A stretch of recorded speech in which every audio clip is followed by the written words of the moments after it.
بە هۆکاری ڕۆیشتنی زۆربەی کۆمپانیاکان وەگەڕانەوەی گرێچیەکانی باشوور و ناوەڕاستی عێراق و بازار دابەزینی زۆری بەخۆبینی تا دەگاتە سەرەتای ساڵی 2018. بەڵام کاتێک پەیوەندیەکانی دیبلۆماسی کرایەوە لەگەڵ حکوومەتی هەرێم، بازاری هەرێم بە گشتی جوولەیەکی زۆر بەرچاوی بەخۆ دیت. بەگشتی لە هەموو ناوچە و گەڕەکەکان بە تایبەتیش لە بازاری بەشی زەوی نیشتەجێبوون. ئەم بازارە بەرزبوونەوەی ناسروشتی بەخۆ دیت تا دەگاتە بەرواری کۆتایی مانجی چاری 2018.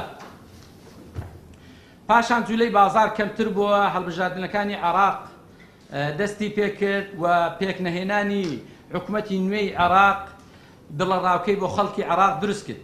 بەڵام لە هەرێمی کوردستان بە پێچەوانەی عێراق لە سەرەتای ساڵی 2018 لە هەرێمی کوردستان بازار جموجۆلی هەڵکشانی بەرچاوی بەخۆ بینیوە. پێشبینی ئەوە دەکەین بازاری خانوبەرە لە داهاتوو بەرەو جموجۆلی سەقامگیری بڕوات و دۆخی بازار بەپێی داتاکانی مانجی حەوت لە بەردەستمانە بازار بەرەو باشتر دەڕوات.